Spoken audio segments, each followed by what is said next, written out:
Hello dear students. तो last lecture में हमने स्टोइकियोमेट्री के बारे में पढ़ा था कि कोई भी जो आपकी बैलेंस केमिकल रिएक्शन होती है उसे ही हम क्या कहते हैं, स्टोइकियोमेट्री। ठीक है। और स्टोइकियोमेट्री कोफिशिएंट के बारे में भी हमने देखा था। उसके अलावा हमने लिमिटिंग रिएजेंट जो इंपॉर्टेंट कॉन्सेप्ट है वो हमने देखा था, और उसके ऊपर बेस्ड मैंने आपको न्यूमेरिकल भी करवाए थे। ठीक है। तो एक दो न्यूमेरिकल हम और करते हैं क्योंकि वो इम्पोर्टेंट टॉपिक है। ठीक है ना। तो एक क्वेश्चन मैंने आपके लिए यहाँ पे ऑलरेडी लिख के रखा हुआ है, आप इसको नोट करो और ट्राई करो कि कैसे हम इसमें लिमिटिंग रिएजेंट का कॉन्सेप्ट यूज कर सकते हैं। देखिए रिएक्शन बहुत बड़ी है। ठीक है ना। ये क्वेश्चन मैंने इसलिए दिया है ताकि आप रिएक्शन को देख के घबराए नहीं। आधे बच्चे तो क्या होते हैं, रिएक्शन को देख के घबरा जाते हैं, क्वेश्चन छोड़ देते हैं। ठीक है। हमें वो नहीं करना है, हमें डरना नहीं है। ठीक है।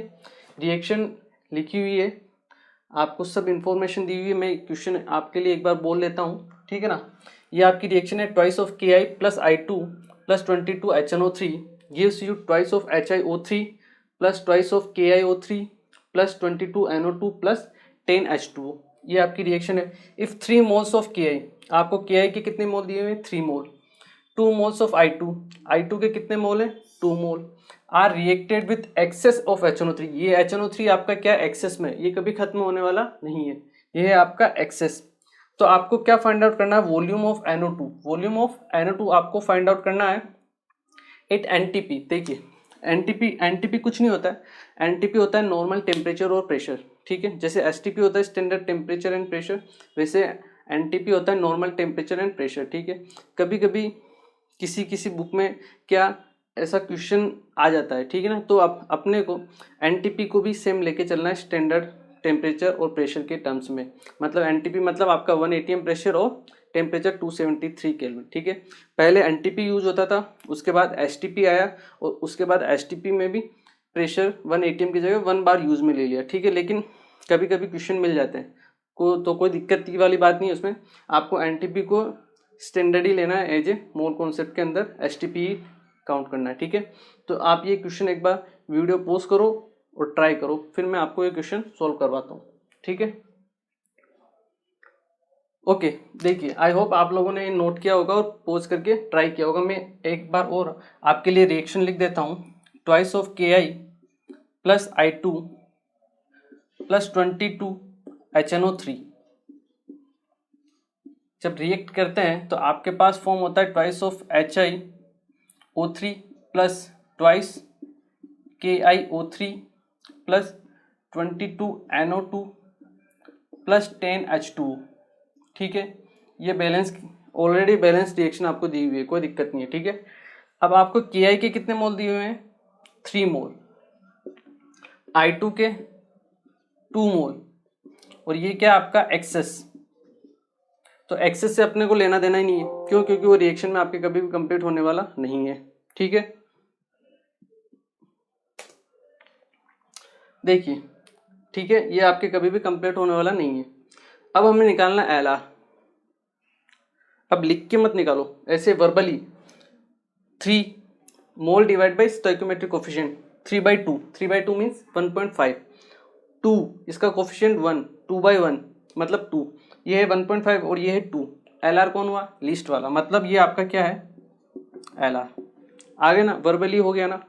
ऐसे ही क्वेश्चन होते जाएंगे, चिंता मत करो। ठीक है ना। मोल कॉन्सेप्ट बहुत इजी चैप्टर है। ठीक है। अब अपने को क्या निकालना है, NO2। इन टर्म से अपने को कोई लेना देना नहीं है। ठीक है। अपने को NO2 चाहिए। तो रिएक्शन की शक्ल को देख के मैं क्या कह सकता हूँ कि अगर 2 मोल Ki के यूज आते हैं, कंज्यूम होते हैं, तो आपके पास 22 मोल NO2 के फॉर्म होते हैं। ट्वाइस मोल Ki जब कंज्यूम होते हैं तो आपके पास 22 मोल्स किसके बनते हैं, NO2 के। ठीक है। अगर 1 मोल Ki का कंज्यूम होगा तो NO2 जो बनेगी आपके कितनी बनेगी, 22/2, दैट इज 11 मोल NO2। ठीक है। आपके पास है कितने Ki के मोल, 3 मोल। तो 3 मोल Ki जब कंज्यूम होगा तो आपके पास बनेगा 11 इंटू 3 मीन्स 33 मोल किसके, NO2 के। आपको क्या निकालना है, वॉल्यूम। ठीक है। हमें पता है एसटीपी पर जो हम एनटीपी यहाँ लिया हुआ है, 1 मोल गैस का वॉल्यूम कितना होता है, 22.4 लीटर। आपके पास कितने हैं, 33। तो वॉल्यूम क्या आ जाएगा आपके पास, 33 इंटू 22.4। इसको आप सोल्व कर लो, आंसर आ जाएगा। सोल्व करना है, सोल्व कर लेते हैं। 3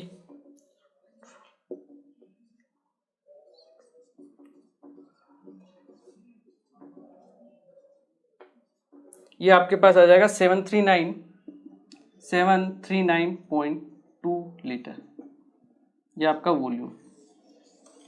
ठीक है, थोड़ी बहुत कैलकुलेशन रहती है, तो आई होप आप केएलसी यूज़ नहीं करते होंगे। ठीक है ना, केएलसी को यूज़ नहीं करना अपने को कैलकुलेशन में। क्यों? क्योंकि एग्जाम में केएलसी अलाउ नहीं होता है। ठीक है ना, तो जितनी हो सके कैलकुलेशन को आप हाथों से करके प्रैक्टिस करो। ठीक है, और कैलकुलेशन हमेशा एंड में करना है, बीच में नहीं करना है कहीं पे भी, हमेशा एंड में। क्योंकि एंड में करने पे क्या होता है, कभी कभी आपस में कुछ कैंसिल आउट हो जाते हैं, तो हमारे लिए ईजी पड़ता है। ठीक है, तो आई होप आप लोग समझदार होंगे। ठीक है ना, तो ये है आपका वॉल्यूम किसका, NO2 का, जो हमें एनटीपी पर मिलेगा। ठीक है, इस क्वेश्चन को नोट करो। एक और क्वेश्चन मैं आपको देता हूँ, वो क्वेश्चन भी फिर ट्राई करो आप। ओके, देखिए, आई होप आप लोगों ने नोट कर लिया होगा। देखिए, एलआर का कॉन्सेप्ट है ना, आपके आगे भी बहुत काम आता है। ठीक है ना, आगे वाले 11th 12th सभी जगह कॉन्सेप्ट आपके अप्लाई होता ही रहता है। ठीक है ना, तो दिक्कत वाली बात नहीं है, क्वेश्चन हो जाएंगे आपसे आराम से। ठीक है, नेक्स्ट क्वेश्चन क्या कहता है, in the reaction 4A + 2B + 3C gives you A4 B2 C3। ये आपको रिएक्शन दी हुई है, आपको पूछा है what will be the number of moles of product form when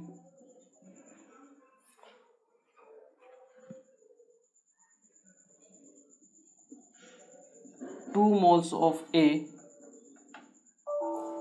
1.2 moles of B and 1.44 moles of C are used। ठीक है, ये आपके लिए क्वेश्चन है, आपको सोल्व करना है, ट्राई करना है। रिएक्शन में लिख देता हूँ आपके लिए, 4A + 2B + 3C, इसकी रिएक्शन से बनता है आपके पास A4 B2 और C3। ये आपके रिएक्टेंट है और ये आपका प्रोडक्ट है। आपको मोल्स दिए हुए हैं AB और C के, और आपको बनाना है कि जो प्रोडक्ट है उसके कितने मोल बनेंगे। ठीक है, मोल लिखो, क्या करो, LR फाइंड आउट करो, और फिर LR से प्रोडक्ट का मोल फाइंड आउट करो। ठीक है, पोज करो, ट्राई करो। देखिए, इस क्वेश्चन को हम कैसे ट्राई करेंगे। ठीक है, आपको LR फाइंड आउट करना है। इसको आपके कितने मोल दिए हुए, 2 मोल, B के कितने हैं, 1.2 मोल, और C के कितने आपके पास, 1.44 मोल। क्या फाइंड आउट करना है, LR। A के लिए 2/4 मीन्स 0.5। B के लिए अगर हम मोल फाइंड आउट करेंगे तो 1.2 डिवाइड बाई 2, ये आया 0.6, और C के लिए हम निकालें तो 1.44 डिवाइड बाई उसका स्टोइकियोमेट्रिक कोएफिशिएंट 3, ये आएगा 0.48। तो लिस्ट वैल्यू क्या है आपके पास, C की वैल्यू, मतलब यही आपका क्या है, LR। तो जितनी भी रिएक्शन कैलकुलेशन होगी किसके बेसिस पे होगी, LR। अब हम रिएक्शन की शक्ल को देख के हम क्या कह सकते हैं, अगर 3 मोल C के यूज होते हैं, कंज्यूम होते हैं, तो आपके पास 1 मोल प्रोडक्ट फॉर्म होता है। ठीक है, 3 मोल से आपके बनते हैं 1 मोल A4 B2 C3। ठीक है, 1 मोल से कितने होंगे, 1 मोल अगर आपका C कंज्यूम होता है तो 1/3 मोल। ठीक है, आपके पास है कितने मोल, 1.44, तो 1.44 मोल जब आप C का कंज्यूम करोगे तो आपका जो प्रोडक्ट बनेगा वो बनेगा 1/3 इंटू 1.44, ये बनेगा 0.48 मोल A4B2C3। यही है आपका आंसर। ठीक है, तो आई होप ये आप लोगों को समझ में आया होगा, और आपने अगर ट्राई किया होगा तो आपको आया होगा आंसर ये, ठीक है, इसको नोट करो। फिर हम आगे बढ़ते हैं और आगे हम एक इम्पोर्टेंट टर्म एक और पढ़ते हैं, वो है आपका परसेंट यील्ड। परसेंट यील्ड क्या है ये हम देखते हैं, मैं आपको बताता हूँ, एक बार आप इसे नोट कीजिए। ओके, तो आई होप ये आपको समझ में आया होगा। और नेक्स्ट टर्म जो हम पढ़ते हैं वो है आपका परसेंट यील्ड। क्या है आपका परसेंट यील्ड? कि परसेंट यील्ड, अब ये कौन सा नया टर्म आ गया? देखो नए टर्म तो आते रहेंगे क्योंकि 11th में आ गए हैं ना हम, तो नई नई चीज़ें तो आएगी, ठीक है ना, पुराना तो कुछ रहेगा नहीं, सब नई नई चीज़ें आएंगी। तो अपने को नई नई चीज़ें क्या करना है, सीखते रहना है, ठीक है ना। नेक्स्ट टर्म है आपका, वो है आपका परसेंट यील्ड। क्या है आपका परसेंट यील्ड? कि परसेंट यील्ड क्या होता है? देखिए एक एग्जांपल के थ्रू मैं आपको समझा देता हूँ। आप बाइक चलाते हो, ठीक है, कंपनी जो जब नई बाइक लॉन्च करती है तो वो उसका माइलेज बताती है। कंपनी में उसका बाइक का माइलेज बताया, ठीक है, ये बाइक थी, उसका माइलेज कंपनी ने बताया आपको कि ये 80 किलोमीटर चलेगी आपके पर लीटर। मतलब आपने 1 लीटर उसमें पेट्रोल डाला और वो गाड़ी आपके 80 किलोमीटर चलेगी, ठीक है। आपने गाड़ी ले ली, ठीक है, अब आपने उसको चलाया सड़क पे, ठीक है। तो जब आपने उसको सड़क पर चलाया, ये तो क्या था आपका एक्चुअल, यह था आपका एक्सपेक्टेड, इसको हम बोल सकते हैं एक्सपेक्टेड या थ्योरिटिकल। क्या बोल सकते हैं इसको? थ्योरिटिकल, थ्योरिटिकल अमाउंट, ठीक है। ये आपका एक्सपेक्ट था कि आप उसको जब चलाओगे तो 80 किलोमीटर वो चलेगी 1 लीटर में। लेकिन जब आपने उसको चलाया रोड पे तो आपको पता चला कि वो तो 1 लीटर में केवल 60 किलोमीटर ही चली। कितनी? 60 किलोमीटर 1 लीटर में। जबकि आपको कंपनी ने क्या बोला था कि कितना चलेगी वो? 80 किलोमीटर। ये है आपका एक्चुअल। क्या है आपका? एक्चुअल, या फिर एक्सपेरिमेंटल भी हम उसको बोल सकते हैं, एक्सपेरिमेंटल, ठीक है। जो हमने एक्सपेरिमेंट से थ्रू पता किया कि हाँ 60 ही चली, जबकि बोला कितना गया था? 80। तो अभी मैं आपको यहाँ पे पूछूं कि आपके बाइक का एक्चुअल माइलेज कितना है, या मैं कहूँ परसेंटेज में वो कितने किलोमीटर चली है, तो आप मुझे कैसे बताओगे? 60 उसका अमाउंट जितनी चली डिवाइड बाई 80 जितनी चाहिए थी इनटू 100। इसको आप सोल्व करोगे, 4 टाइम्स ये गया, ये 5 टाइम्स गया, यहाँ से गया ये 15 टाइम्स, 15 5 जा 75%। मतलब चलनी चाहिए थी 100%, लेकिन कितनी चली है? केवल और केवल 75% ही चली है। यही होता है परसेंट यील्ड। क्या होता है? Percent yield. मतलब हमें लगता है कि हमारा बनना चाहिए था प्रोडक्ट 100 किलो, कोई भी हमने रिएक्टेंट लिए और प्रोडक्ट बनाने की कोशिश की, तो हमने कैलकुलेशन की उसकी, और हमारी कैलकुलेशन के थ्रू हमें आंसर मिला कि हमारा बनना चाहिए 100 किलो। लेकिन जब हमने एक्चुअल में वो बनाया तो 75 किलो ही बना, तो 25 किलो कहाँ गया? देखिए ये होता है लॉस। क्या होता है? लॉस। ये किसी भी वजह से हो सकता है यील्ड का लॉस, ठीक है। या तो आपने ले जाते टाइम कहीं मटेरियल गिरा दिया, या कोई सॉलिड मटेरियल है तो उसका लॉस हो गया, या फिर हमने एक रिएक्शन करवाई, ठीक है, तो उससे एक प्रोडक्ट बनना चाहिए था, लेकिन साथ के साथ दूसरा प्रोडक्ट भी बनना स्टार्ट हो गया रिएक्शन में ही, एक तीसरा प्रोडक्ट भी बनना स्टार्ट हो गया, तो हमारा जो मेन प्रोडक्ट बनना चाहिए था वो क्या हो गया? कम हो गया, दूसरे बाई प्रोडक्ट बनना स्टार्ट हो गए। तो इस वजह से होता है आपका मटेरियल का लॉस। जो भी लॉस होता है वो किस में काउंट होगा? आपके लॉस में, ठीक है। इसीलिए उसका जो परसेंट यील्ड है 100% ना आके क्या हो जाता है? उसका बिल्कुल कम हो जाता है, ठीक है, एक्चुअल कंडीशन में। इसी को हम बोलते हैं परसेंट यील्ड, ठीक है। आई होप यहाँ इससे आपको समझ में आया होगा, ठीक है।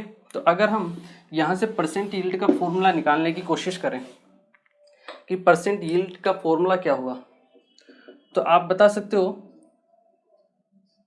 परसेंट यील्ड बराबर क्या होगा आपका? कितना आपने जो एक्चुअल अमाउंट हुआ आपका, जो एक्चुअल है या फिर एक्सपेरिमेंटल है,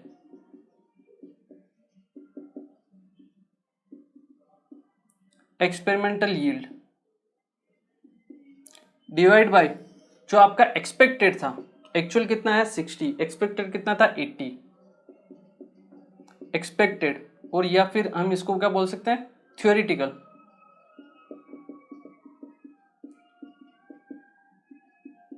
मल्टीप्लाई बाई 100, इससे हम निकालते हैं आपका 100, ठीक है, परसेंट यील्ड।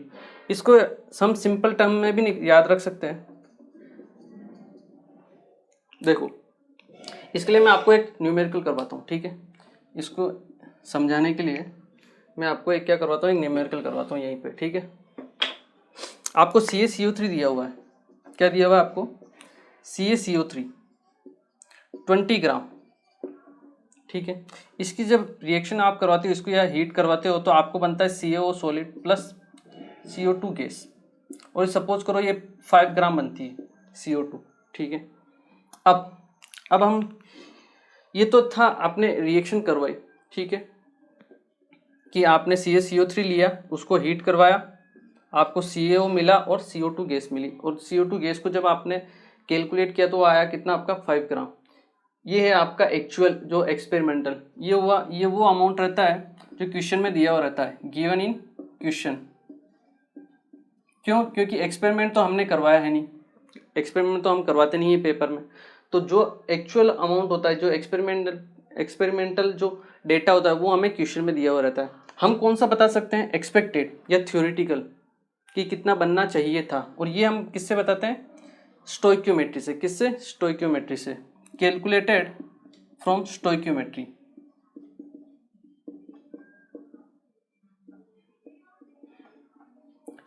जो आपको रिएक्शन दी हुई उसकी स्टोइक्योमेट्री से आप ये बता सकते हो कि हाँ इतना बनना चाहिए था, लेकिन कितना बना वो तो केवल आपको एक्सपेरिमेंट के थ्रू ही पता चलेगा, जो हम करते नहीं, और वो हमें क्वेश्चन में दिया हुआ रहेगा, ठीक है। तो क्वेश्चन में आपको दिया है कि 20 ग्राम आपने CaCO3 लिया, उससे आपको 5 ग्राम क्या बना, CO2, ठीक है। अब हम पता करते हैं कि बनना कितना चाहिए था, तभी हम उसका परसेंट यील्ड निकाल सकते हैं। तो रिएक्शन को हम देख के हम कह सकते हैं कि अगर इसका 1 मोल लेते हैं, 1 मोल, इसका 1 मोल, तो आपके CO2 जो बनता वो भी कितना बनता, 1 मोल। 1 मोल का मीन्स होता है आपका 100 ग्राम, CaCO3 के 1 मोल का वेट 100 ग्राम, तो CO2 कितना बनना चाहिए था आपका, 44 ग्राम, ठीक है। अब आपके पास है कितना, 20 ग्राम, जैसे आपको 100 ग्राम में बनना चाहिए था आपके 44 ग्राम, तो 1 ग्राम में आपको कितना बनना चाहिए, 44/100 ग्राम, ठीक है। और आपके पास है कितना, 20 ग्राम, तो 20 ग्राम से आपको बनना चाहिए 44 डिवाइड बाई 100 इंटू 20, ये आपके पास आएगा 20 से जाएगा 5 टाइम्स 5, 44 डिवाइड बाई 5, ये होगा आपके पास 8.8 ग्राम। तो ये वो अमाउंट है जो बनना चाहिए था, जो हमने कैलकुलेट किया किससे, स्टोइक्योमेट्री से, रिएक्शन की स्टोइक्योमेट्री से, कि इतना बनना चाहिए था। लेकिन जब एक्सपेरिमेंट हुआ तो कितना बना, 5 ग्राम ओनली। तो जो आपका 3.8 ग्राम है वो क्या आपका लॉस है।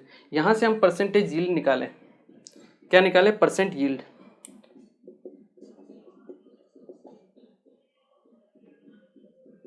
क्या होगा वो, कितना बनना 5 ग्राम डिवाइड बाय कितना बनना चाहिए था 8.8 ग्राम इंटू 100।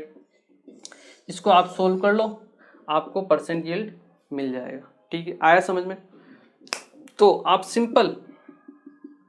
सिंपल तरीके से भी आप फॉर्मूले को लिख सकते हो। आपको ये याद नहीं रखना है एक्चुअल, एक्सपेक्टेड, थ्योरेटिकल, एक्सपेरिमेंट, इतना कन्फ्यूजन नहीं रखना है। आपको क्या याद रखना है, सिंपल परसेंट यील्ड मतलब कितना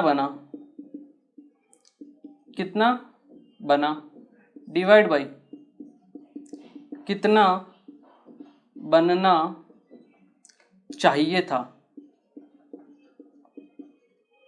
इंटू 100। सिंपल याद रखना है अपने को, कितना बना डिवाइड बाय कितना बनना चाहिए था इंटू 100। इससे याद रखोगे, इजी होगा, कैलकुलेशन इजी होगी, दिमाग नहीं घूमेगा कि ऊपर एक्सपेरिमेंट आएगा, थ्योरेटिकल आएगा, एक्सपेक्टेड, कितना बना डिवाइड बाय कितना बनना चाहिए था इंटू 100, ठीक है। देखो और वैसे भी आप कंफ्यूजन नहीं हो सकते, इसमें गलत आंसर नहीं आ सकता। देखो कितना बनना चाहिए था वो हमेशा ज़्यादा ही रहेगा, ठीक है। अगर आपने उसको ऊपर ले लिया, मतलब आपने क्या किया, इसको ऊपर ले लिया, तो ये आएगा 8.8 डिवाइड बाई 5, और इसको नीचे ले लिया 5 को इंटू 100। यहाँ से आपने कैलकुलेशन की तो आपके पास जो आएगा ये आंसर कितना आएगा, 440% आ जाएगा, मतलब और ज़्यादा आ जाएगा। ये 440 नहीं, ये यहाँ से कैंसिल होगा कितने टाइम्स आपके, लगभग 5 से हम इसको कैलकुलेट करेंगे तो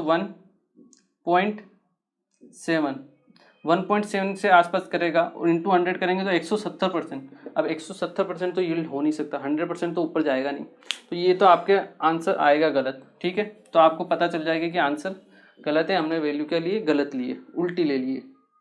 ठीक है, तो कन्फ्यूजन होने की बात नहीं, कितना बना डिवाइड बाई कितना बनना चाहिए था इंटू 100, आंसर आपका आ जाएगा। ठीक है, तो ये तो था कि आपको अगर परसेंट यील्ड निकालना हो तो, अगर क्या हो, अगर आपको क्वेश्चन में परसेंट यील्ड दिया हो तब आपको प्रोडक्ट या रिएक्टेंट निकालना हो तो हम उसको कैसे कैलकुलेट करेंगे, वो इसको नोट करो, फिर मैं आपको बताता हूँ। ठीक है, ओके, तो देखते हैं कि अगर आपको क्वेश्चन में परसेंट यील्ड दिया हो तो हम परसेंट यील्ड को कैसे कैलकुलेट कर सकते हैं, या फिर प्रोडक्ट या रिएक्टेंट को हम कैसे कैलकुलेट करेंगे। ठीक है, तो इसको आप हेडिंग बना के भी लिख सकते हो, if percent yield of reaction is given, कि आपको परसेंट यील्ड दिया हो। इतनी देर तो हमने क्या किया, परसेंट यील्ड फाइंड आउट किया। अगर मान लो आपको दिया हुआ हो तो सपोज करो आपको, ये आपका इधर है रिएक्टेंट और ये आपका प्रोडक्ट। तो अगर आपको रिएक्टेंट से प्रोडक्ट बनाना है, क्या बनाना है, रिएक्टेंट से प्रोडक्ट, और आपको परसेंट यील्ड दिया हो तो उसको आप मल्टीप्लाई कर लो। क्या करो, मल्टीप्लाई करो, तो आपको प्रोडक्ट मिल जाएगा। अगर आपको प्रोडक्ट दिया है और उससे आपको रिएक्टेंट निकालना है तो परसेंट यील्ड का आप क्या करो, डिवाइड, परसेंट यील्ड से क्या करो, डिवाइड करो। देखें, आपको मैं बताता हूँ एग्जाम्पल। ठीक है, जैसे आपका है CaCO3, इसी को मैंने हीट किया और CaO बना और साथ में बना CO2। ठीक है, मुझे इसके CaCO3 के 5 मोल दिए हुए। ठीक है, मोल से भी हम इसको कैलकुलेट कर सकते हैं, कोई दिक्कत नहीं। 5 मोल दिए हुए और आपको पूछा है CO2 कितना बनेगा। नॉर्मल कंडीशन होती तो हम कह सकते थे कि 1 मोल से आपके बनता है 1 मोल CO2, तो 5 मोल से कितना बनेगा आपका, 5 मोल। अगर क्वेश्चन में यील्ड नहीं दिया है तो, अगर आपको क्वेश्चन में यील्ड दे दिया है 80% यील्ड है, तब आपका 5 मोल नहीं बनेगा। कितना बनेगा, 5 mole into 80%, 80 means 80 divide by 100, तो ये आपके पास आंसर आएगा कितना, 4 मोल। तो आपका बनना चाहिए था कितना, 5 मोल, बना कितना, 4 मोल। क्यों, क्योंकि जो आपकी रिएक्शन की यील्ड है वो कितनी है, 80% है, 100% नहीं है, 80% है, इसलिए आपका कम बना है। ठीक है, आया समझ में। हमने क्या किया, प्रोडक्ट रिएक्टेंट से प्रोडक्ट की तरफ गए तो यील्ड को क्या किया, मल्टीप्लाई किया। ठीक है, जैसे अब इसी को अगर मैं उल्टा करूं क्वेश्चन को, यहाँ मैं इसी को ले लेता हूँ, इसी रिएक्शन को, CaCO3 gives you CaO plus CO2, और इस बार आपको इसके 4 मोल्स में दे देता हूँ, या फिर सपोज करो इसके कितने दे दिए मैंने, 8 मोल्स। कितने दे दिए आपको, 8 मोल्स, और आपको पूछा कि CaO कितना बनेगा और परसेंट यील्ड आपको दिया है 80%। ठीक है, तो आपको क्या करना है, कुछ नहीं करना, यहाँ पे नॉर्मल देखो, 1 मोल से इसके 1 मोल से ये बनता 1 मोल, इसके 8 मोल है तो ये भी कितना बनना चाहिए, 8 मोल।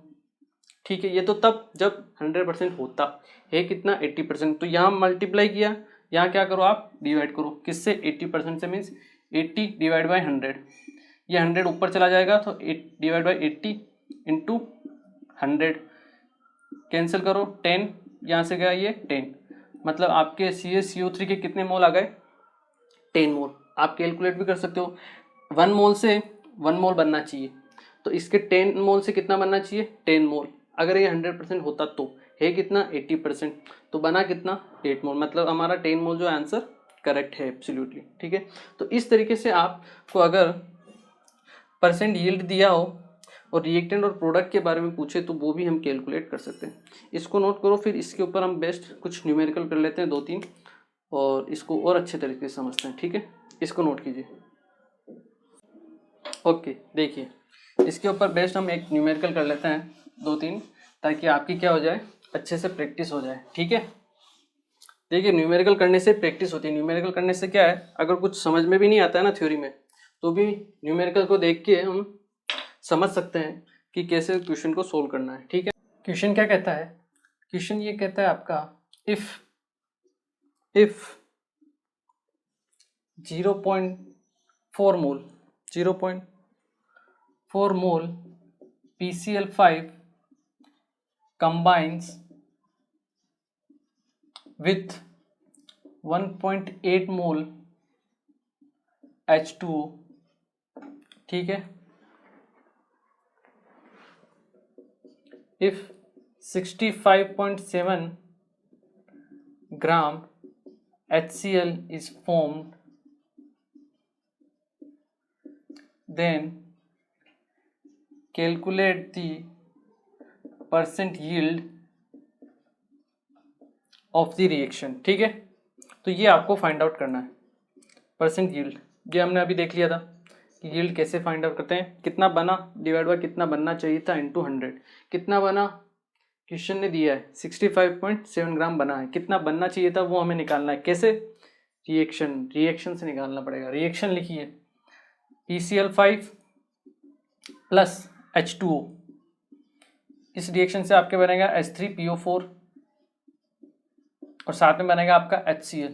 ठीक है, रिएक्शन को देख के घबराना नहीं कि रिएक्शन नहीं आती मुझे, आपको एग्जाम में रिएक्शन या तो उसमें लिखी हुई मिलेगी, कोई दिक्कत नहीं है, और अगर कोई इजी रिएक्शन होगी तो ही आपको नहीं मिलेगी, अदरवाइज रिएक्शन क्वेश्चन में आती है लिखी हुई। ठीक है, ये आपकी रिएक्शन है, इसको हम बैलेंस करेंगे। ठीक है, यहाँ पे Cl5 है तो हम यहाँ पे 5 लिख देंगे, 5 और 3 8 हाइड्रोजन, यहाँ पे 2 हाइड्रोजन, यहाँ हाइड्रोजन बैलेंस, ऑक्सीजन 4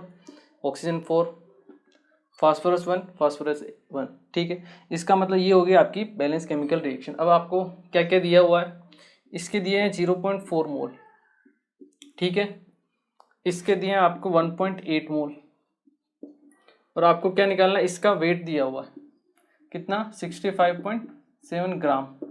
ठीक है, कोई दिक्कत नहीं, क्या करेंगे, अप्रोच क्या रहेगी, इन दोनों में से LR निकालना है। सबसे पहले उस LR के बेसिस पे देखेंगे कि इसके कितने मोल बनने चाहिए, उस मोल को हम किस में कन्वर्ट करेंगे, ग्राम में, वहाँ से हमारे पास ग्राम आ जाएंगे HCl के कि कितना ग्राम बनना चाहिए था, तो कितना बनना हमें पता है, कितना बनने चाहिए था हम निकाल लेंगे इंटू 100। ठीक है, पोज करके ट्राई करना चाहोगे, पोज करो, ट्राई करो, मैं स्टार्ट करता हूँ। ठीक है, देखिए LR कैसे निकालेंगे, मोल divide by stoichiometric coefficient, 0.4 divide by 1 कितना है 0.4, 1.8 डिवाइड बाई 4 0.45, ये 0.45 ये 0.4, LR क्या है आपका PCl5। ठीक है, एक मोल से रिएक्शन को देख के हम क्या कर सकते हैं, इसके एक मोल से आपके बनता है 5 मोल HCl, कितना 5 मोल, तो इसके 0.04 ये 0.4 मोल से आपका HCl कितना बनेगा 0.4 इंटू 5 मीन्स 2 मोल, और 1 मोल का वेट होता है HCl का 36.5, 2 मोल का कितना हुआ 73 ग्राम। ठीक है, अब धीरे धीरे क्या कैलकुलेशन थोड़ा माइंड में करना स्टार्ट करो, धीरे जल्दी जल्दी, ठीक है ना, आप कर सकते हो, ठीक है ना, कोई दिक्कत नहीं आएगी। परसेंट यील्ड बिल्कुल फाइंड आउट कर सकते हैं, कितना बना 65.7, कितना बनना चाहिए था 73 इंटू 100, सॉल्व कर लीजिए, आपको आएगा आंसर 90%। ठीक है, तो मतलब परसेंट यील्ड क्या है आपका 90% आएगा। ठीक है, आई एम श्योर ये आप लोगों को समझ में आया होगा, इसे नोट करो, फिर हम इसके ऊपर बेस्ड 1-2 न्यूमेरिकल और करते हैं। ठीक है ना, तब तक आप इसे नोट कीजिए।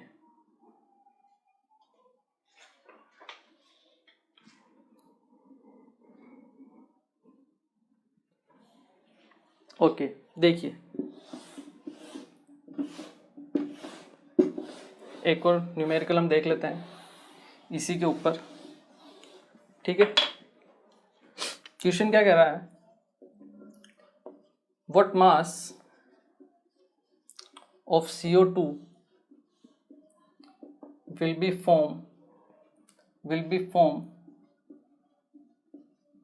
by heating 10 gram CaCO3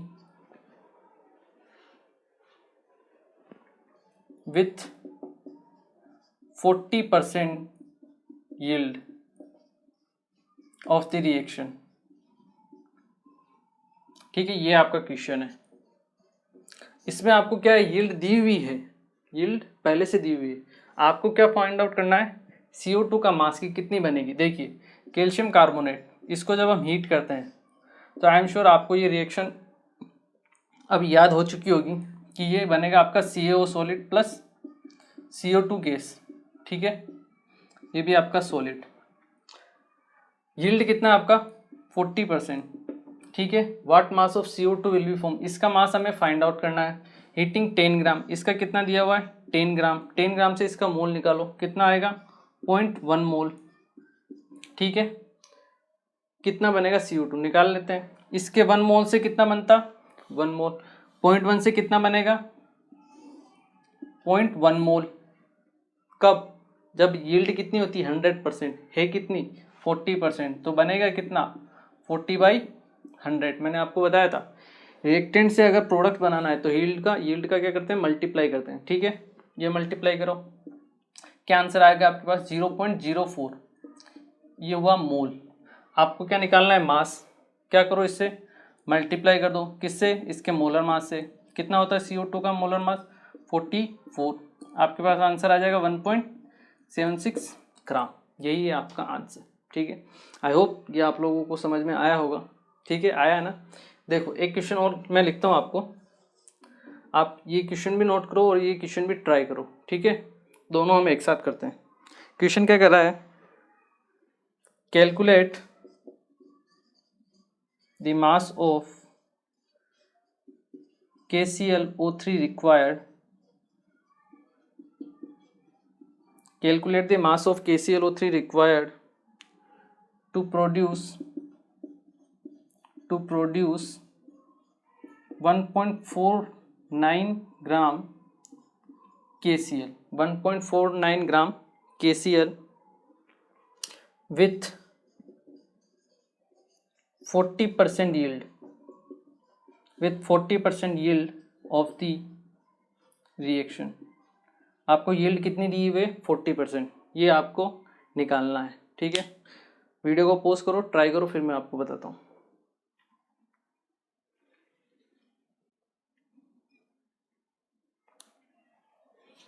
देखिए ओके,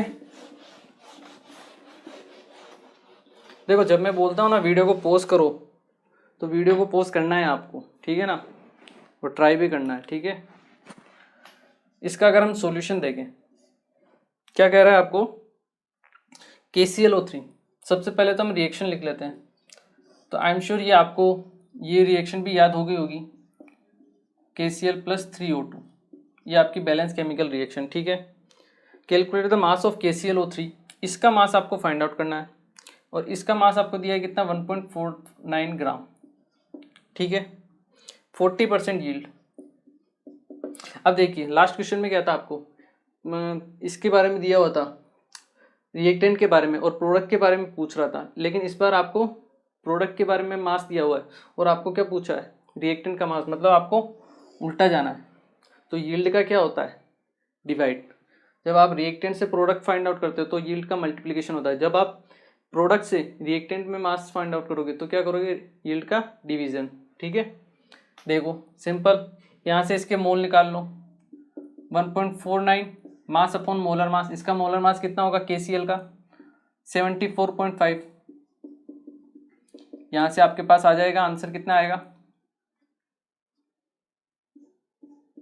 1/50, 1/50 मीन्स आपके 0.02 मोल, ठीक है, कैलकुलेशन है। अब रिएक्शन को देख के हम कह सकते हैं इसके 2 मोल से इसके 2 मोल बनते हैं, तो इसके 0.2 मोल के लिए इसका रिक्वायरमेंट कितना होगा 0.02 मोल का। कब, जब यील्ड कितना हो 100%, यील्ड है कितना 40%, तो हम क्या करेंगे डिवाइड बाई 40/100, 40% हो गया। सॉल्व करो, 0.02 डिवाइड बाई 40, 100 ऊपर जाएगा, ये 100, यहाँ से पॉइंट हटा, नीचे डिवाइड में 100 आएगा, 100 से आपका 100 कैंसिल, कितना बचा 2/40, 2/40 कितना होता है 1/20 मोल, ये है आपका 1/20 मोल।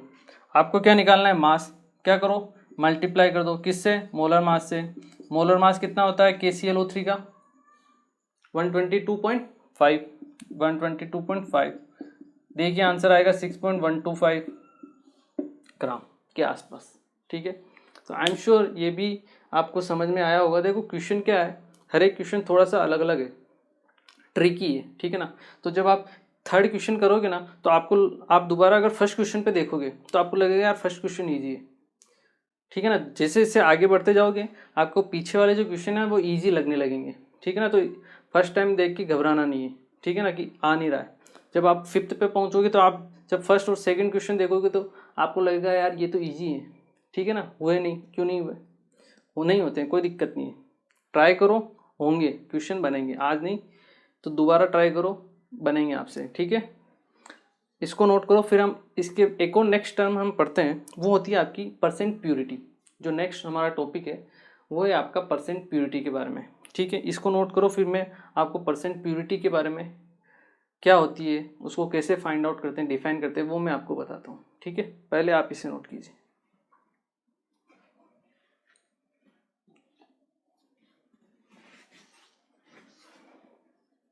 ओके, देखिए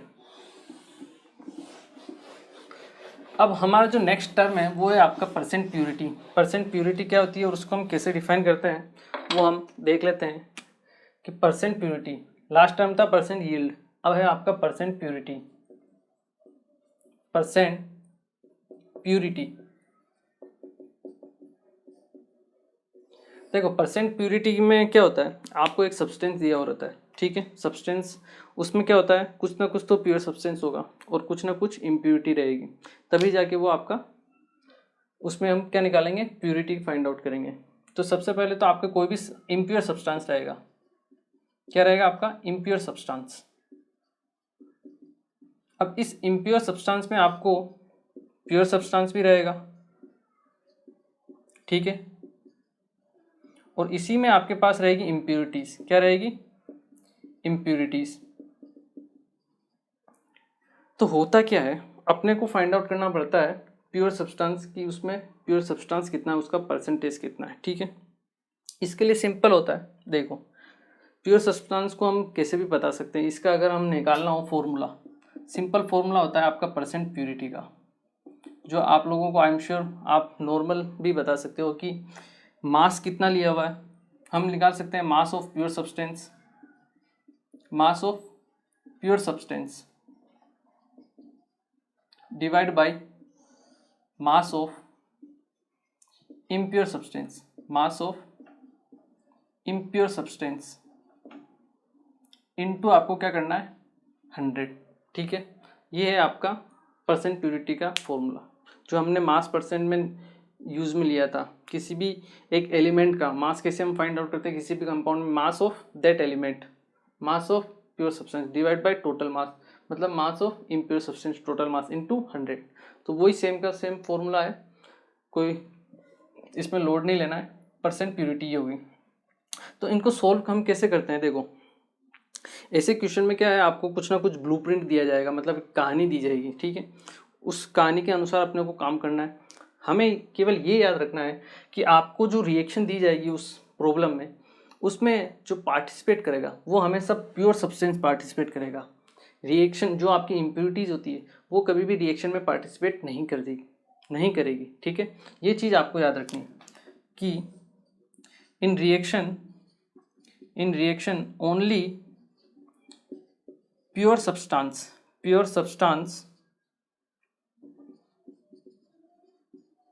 will participate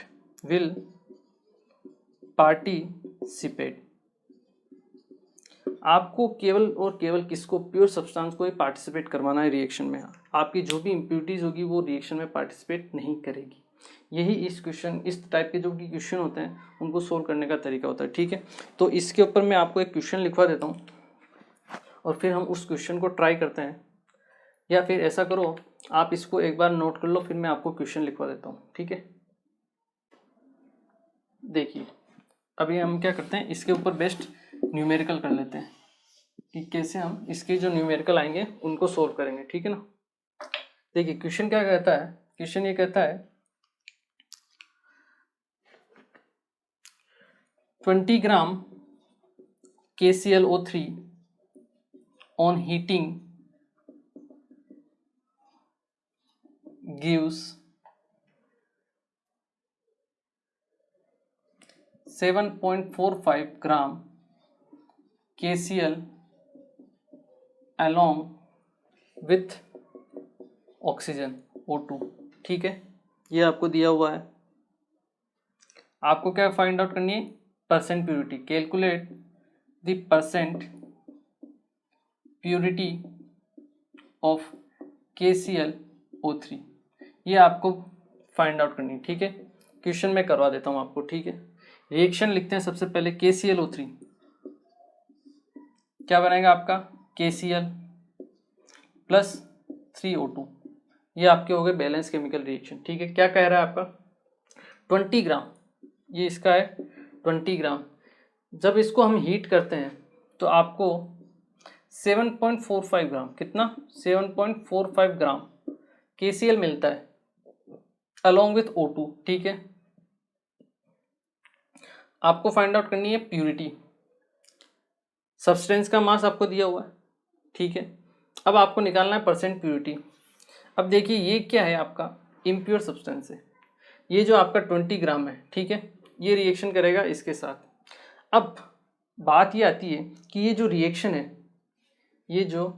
है, इसमें जो पार्टिसिपेट करेगा KClO3, क्या ये पूरा टोटल 20 ग्राम पार्टिसिपेट करेगा? नहीं, इसमें केवल पार्टिसिपेट कौन करेगा? Pure substance. कौन? Pure substance. जो इम्प्योरिटीज होगी कुछ ना कुछ, 1 ग्राम 2 ग्राम 4 ग्राम जो भी हो, वो रिएक्शन में पार्टिसिपेट नहीं करेगी। इसका x ग्राम क्या करेगा? आपका पार्टिसिपेट करेगा। वही x ग्राम अपने को फाइंड आउट करना है। ठीक है ना। अब अगर हम मास से जाएं तो मास से भी जा सकते हैं, मोल से भी जा सकते हैं। इसके अगर हम मोल निकालें, यहाँ से इसके मोल निकाल लेते हैं। इसके मोल कितने होंगे? 7.45 mass upon molar mass. KCl का मोलर मास कितना है? 74.5। तो यहाँ से इसका 0.1 मोल आता है, ये आपका 0.1 मोल। अब रिएक्शन को देख के मैं कह सकता हूँ कि इसके 2 मोल से आपके 2 मोल प्रोड्यूस होता है, तो इसके 0.1 मोल प्रोड्यूस करने के लिए इसका कितना चाहिए? 0.1 मोल। ठीक है, इस मोल को हम क्या करेंगे? मास में कन्वर्ट कर लेंगे। मोल को मास में कैसे डिवाइड करेंगे या फाइंड आउट करेंगे? Mass is equal to mole into molar mass. KClO3 का मोलर मास अब तो याद हो गया होगा आपको, कितना होता है? 122.5। देखो कभी कभी क्या है, ऐसी चीज़ें हमारे लिए ये अच्छी भी होती है। अगर हमें डायरेक्ट अगर मास भी फाइंड आउट हो तो एग्जाम में टाइम बचता है। ठीक है ना। तो यहाँ से मास आएगा आपके पास 12.25 ग्राम।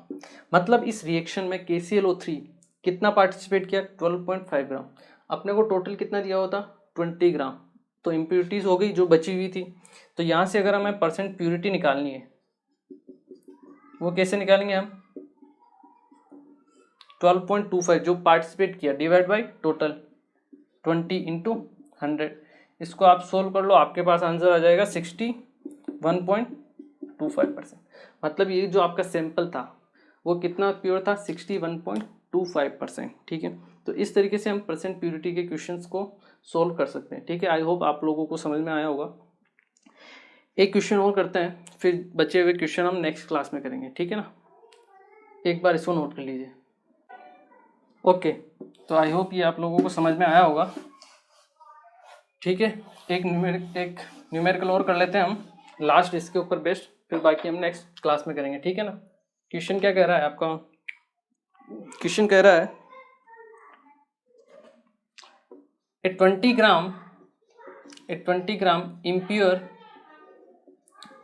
ग्राम impure sample of NaHCO3 sodium bicarbonate. ठीक है, आपको दिया हुआ है ऑन स्ट्रॉन्ग हीटिंग गिव्स, क्या है आपको? On strong heating gives 2.27 litre CO2। आपको 2.27 लीटर CO2 मिलती है। ठीक है, 8 STP। ठीक है, आपको क्या कैलकुलेट करनी है? Calculate percent purity of the sample की क्या फाइंड आउट करनी है आपको? Percent purity. आप वीडियो को पॉज कर सकते हो, ट्राई कर सकते हो। ठीक है, ओके, मैं स्टार्ट करता हूँ। देखिए, सोडियम कार्बोनेट NaHCO3, इसको जब भी हम स्ट्रॉन्ग हीट करते हैं, ये आपको याद होना चाहिए, 9th या 10th की रिएक्शन है कि सोडियम बाइकार्बोनेट को जब हम हीट करते हैं तो हमें बनता है Na2CO3, साथ में मिलती है CO2 और साथ में मिलती है आपकी H2O। ये दोनों गैसेस फॉर्म में रहेगी, ठीक है। ये ट्वाइस, ये हो गया आपकी रिएक्शन बैलेंस, ठीक है। ये आपको याद होनी चाहिए। Na2CO3 बनता है CO2 प्लस H2O। अब आपको क्या दिया हुआ है, 20 ग्राम इम्प्योर सैंपल। 20 ग्राम क्या इम्प्योर सैंपल है। स्ट्रॉन्ग हीटिंग गिव्स 2.27 लीटर, ये आपका 2.27 लीटर। STP, अब देखो STP बोल दिया, एक मोल के लिए STP जो वॉल्यूम होता है वो होता है 22.7 लीटर। यहाँ पे 7 है ना, तो 22.7 लीटर। तो इतना वॉल्यूम के लिए इसके मोल निकाल लो, क्या आएगा 2.27 डिवाइड बाई 22.7, मतलब 0.1 मोल। इसका कितना है 0.1 मोल, ठीक है। प्योरिटी निकालनी है, कोई दिक्कत नहीं। अब इसके 2 मोल से आपके बनती है 1 मोल CO2, इसका 0.1 मोल है तो इसका कितना रिक्वायर्ड होगा 0.2 मोल। इसके 1 से बनता है 2, या इसका जब 1 मोल बनता है तो ये कितना कंज्यूम होता है 2 मोल। तो इसका अगर 0.1 मोल बना है तो इसका कितना कंज्यूम हुआ होगा 0.2 मोल, ठीक है। इसका मास निकाल लो यहाँ से, मास कितना है 0.2 इंटू इसका मोलर मास, NaCO3 का मोलर मास 84, ये आपके पास आएगा कितना 16.8 ग्राम। मतलब इस रिएक्शन में Na2CO3 कितना पार्टिसिपेट किया है 16.8 ग्राम। अपने पास कितना सैंपल था 20 ग्राम। परसेंट प्यूरिटी समझदार हो आप लोग, कैसे निकालोगे 16.8 डिवाइड बाई 20 इंटू 100, ये आ गया आपके पास 84%। तो इस तरीके से हम परसेंटेज प्यूरिटी को फाइंड आउट कर सकते हैं, ठीक है। तो आई होप आप लोगों को आज के लेक्चर में कुछ नई चीज़ें भी दिखी होगी। परसेंट यील्ड देखा है हमने, परसेंट प्यूरिटी भी देखी है। तो नई टर्म है तो घबराना नहीं है, नई टर्म आएंगी। अब हर दिन नए लेक्चर है तो नई टर्म आएगी, सही, ठीक है ना। तो क्वेश्चन को देखना है, अच्छी तरीके से समझना है कॉन्सेप्ट को। जो न्यूमेरिकल करवाए हैं अगर नहीं आते हैं तो दोबारा से उनकी प्रैक्टिस करनी है आपको, ठीक है ना। तो आज के लेक्चर को हम यहीं फिनिश करते हैं और मिलते हैं फिर नेक्स्ट लेक्चर। Thank you.